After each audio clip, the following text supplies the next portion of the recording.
ನಿನ್ನೆ ಸಾಯಂಕಾಲ Halasuru gate police ಠಾಣೆ ವ್ಯಾಪ್ತಿಯ ಸಿದ್ದನಗಲ್ಲಿಯಲ್ಲಿ ಸುಮಾರು 26 ವರ್ಷ ವಯಸ್ಸಿನ ಮುಖೇಶ್ ಅವರು ತಮ್ಮ ಟೆಲಿಕಾಂ ಮೊಬೈಲ್ ಶಾಪಲ್ಲಿ ಇರಬೇಕಾದ್ರೆ ಸಂಜೆ ಸುಮಾರು 6:25 6:30 ಮಧ್ಯದಲ್ಲಿ ತಾವು ಅಂಗಡಿಯಲ್ಲಿ ಇರಬೇಕಾದ್ರೆ ಸುಮಾರು 5 ಜನ ಆರೋಪಿಗಳನ್ನು ಹೆಸರಿಸಿ ಅವರು ತಮ್ಮ ಒಂದು ಅಂಗಡಿಗೆ ಬಂದು ತಾವೇನೋ ಸ್ಪೀಕರಲ್ಲಿ ಸೌಂಡ್ ಇಟ್ಟಿರ್ತಾರೆ, ಆ ಸೌಂಡ್ ನಮಗೆ ತೊಂದರೆ ಆಗ್ತಾ ಇರುತ್ತೆ ಅಂದ್ಬಿಟ್ಟು ಹೇಳಿ ಬಂದಿರತಕ್ಕಂಥ 6 ಜನರು ಹೇಳ್ತಾರೆ.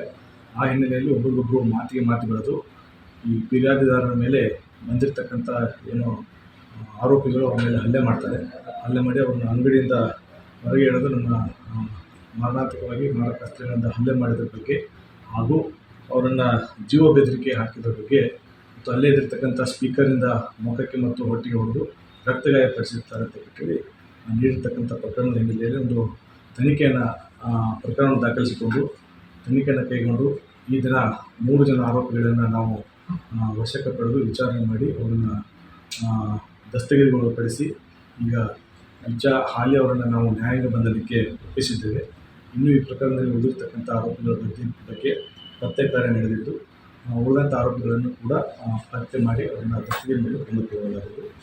ಫಿರ್ಯಾದಿದಾರನ್ನು ವಿಚಾರ ಮಾಡಲಾಗಿ ಅವರು ನಮ್ಮ ತನಿಖಾಧಿಕಾರಿಗಳು ವಿಚಾರ ಮಾಡಲಾಗಿ ಫಿರ್ಯಾದಿದಾರರು ತಾವು ಅಂಗಡಿಯಲ್ಲಿರಬೇಕಾದ್ರೆ ಭಜನ್ ಸಾಂಗ್ಸ್ ಹಾಕೊಂಡು ಕೇಳ್ತಾ ಇರಬೇಕಾದ್ರೆ ಇವರು ಬಂದು ಈ ಥರ ಸೌಂಡ್ ಜಾಸ್ತಿ ಆಗಿದೆ, ತೊಂದರೆ ಆಗ್ತದೆ ಅಂತ ಬಿಟ್ಟು ಹೇಳಿದ ಹಿನ್ನೆಲೆಯಲ್ಲಿ ಹಲ್ಲೆ ಮಾಡಿದಂತ ಬಿಟ್ಟು ಹೇಳಿದ್ದಾರೆ. ಈ ಹಿನ್ನೆಲೆಯಲ್ಲಿ ಪ್ರಕರಣ ದಾಖಲಿಸಿಕೊಂಡು ತನಿಖೆ ಕೈಗೊಳ್ತಾರೆ. ಸರ್, ಅದೇನೋ ಹನುಮಾನ್ ಚಾಲೀಸ್ ಹಾಕಿರ್ತಾರೆ ಅಂತೇಳಿ ಆ ಟೈಮಲ್ಲಿ ಬಂದು ತಡೆಯೋಕೆ ಏನು ರೀಸನ್? ಅವರೇ ಒಂದು ಲಿಖಿತ ಹೇಳಿಕೆಯಲ್ಲಿ ಏನು ಫಿರ್ಯಾದಿದಾರರ ಜೊತೆ ಬಂದಿರತಕ್ಕಂಥ ಇವರು ಅವರ ಲಿಖಿತ ಹೇಳಿಕೆಯಲ್ಲೇ ಕೊಟ್ಟಿದ್ದಾರೆ. ಅವ್ರು ಕೊಟ್ಟಿರ್ತಕ್ಕಂಥದ್ದು ಈ ಥರ ಹಿಂಗೆ ಸಾಯಂಕಾಲ ಸೌಂಡ್ ಜಾಸ್ತಿ ಆಗಿದ್ದಕ್ಕೋಸ್ಕರ ಬಂದು ನಮಗೆ ತೊಂದರೆ ಆಗ್ತದೆ ಅಂತ ಬಿಟ್ಟು ಹೇಳಿ ಅವ್ರು ಹೇಳಿದಕ್ಕೋಸ್ಕರ ಗಲಾಟೆಗೆ ಅಂತ ಬಿಟ್ಟು ಹೇಳ್ತಿದ್ದಾರೆ. ಈ ಮೂಲಕ ನಾವು ಪ್ರಕರಣ ದಾಖಲಿಸ್ಕೊಂತೀನಿ.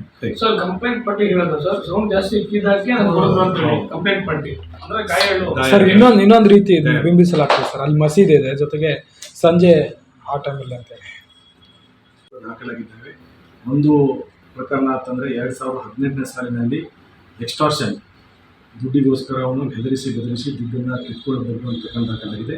2023ನೇ ಸಾಲಿನಲ್ಲಿ ಒಂದು ಅಸಾಲ್ಟ್ ಕೇಸ್ಗಳು ಒಂದು ಪ್ರಕರಣ ದಾಖಲಾಗಿ 2 ಪ್ರಕರಣಗಳು ಈಗ ಅಲ್ಲಿ ನ್ಯಾಯಾಲಯದಲ್ಲಿ ವಿಚಾರಣೆ ನಡೀತಾ ಇದೆ. ಸೊ ಇದೊಂದು ಪ್ರಕರಣ ದಾಖಲಾಗಿದೆ.